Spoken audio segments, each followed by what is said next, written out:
আগামী 14 ফেব্রুয়ারি অনুষ্ঠিত হতে চলেছে ত্রিপুরা রাজ্য বার অ্যাসোসিয়েশনের নির্বাচন।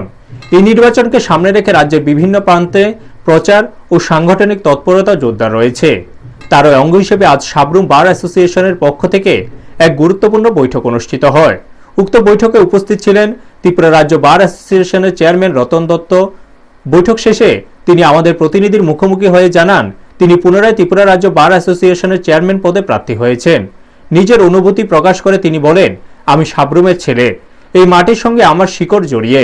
আমি আশাবাদী সাবরুম বার অ্যাসোসিয়েশন সকল সদস্য দুহাত ভরে আমাকে সমর্থন করবেন এবং তাদের মূল্যবান ভোট দিয়ে আবারও আমাকে নির্বাচিত করবেন। তিনি আরও বলেন, আইনজীবীদের স্বার্থ রক্ষা, বার ও বেঞ্চের মধ্যে সুসম্পর্ক বজায় রাখা এবং তরুণ আইনজীবীদের পাশে দাঁড়ানোই তার মূল লক্ষ্য। আজকের এই বৈঠককে কেন্দ্র করে সাবরুম বার অ্যাসোসিয়েশনের সদস্যদের মধ্যে ব্যাপক উৎসাহ লক্ষ্য করা যায়। সামগ্রিকভাবে আসন্ন নির্বাচনে এই বৈঠক গুরুত্বপূর্ণ ভূমিকা নেবে বলেই মনে করছে সংশ্লিষ্টরা। ব্যুরো রিপোর্ট, নিউজ তৎকাল 24।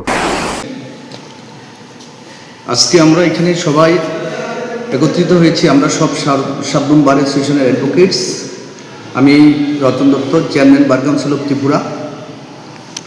ত্রিপুরার যে বার কাউন্সিল অফ ত্রিপুরার ইলেকশন হতে চলছে সেটা 14 ফেব্রুয়ারি। এটার পারপাস আমি আজকে এসেছি সবার কাছে ভোটের আবেদন নিয়ে। আমি গতবারও ইলেকশনে কন্টেস্ট করেছি, আমি সেকেন্ড হাইয়েস্ট ভোট পেয়ে আমি জিতেছি। এবার আমি আবার ক্যান্ডিডেট।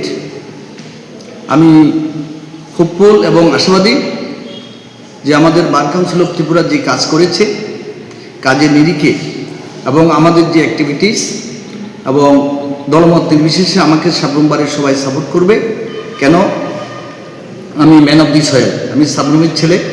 আমার সবচেয়ে বেশি দাবি সাবরুমের বার অ্যাসোসিয়েশনের উপর, কারণ আমি এখানে জন্ম হয়েছি, এখানে আমার বড় হয়েছে। এখন বর্তমানে আমি আগরতলা থাকি, কিন্তু সারা সবাই আমার ভাই বোন, দাদা এবং আমার গার্জিয়ানের মতো। সুতরাং আমি আশা করব সবাই কাছ থেকে আমি ফার্স্ট প্রেফারেন্স ভোট পাবো এবং সাবরুম বারের 21টা ভোট আমি 21টাই পাবো। এবং আমি ত্রিপুরার যে মানুষকে বলতে চাই যে সাবরুমের 21টা ভোট আমাকে দিয়ে ফার্স্ট প্রেফারেন্স ভোট আমি রেকর্ড করতে চাই। Thank you.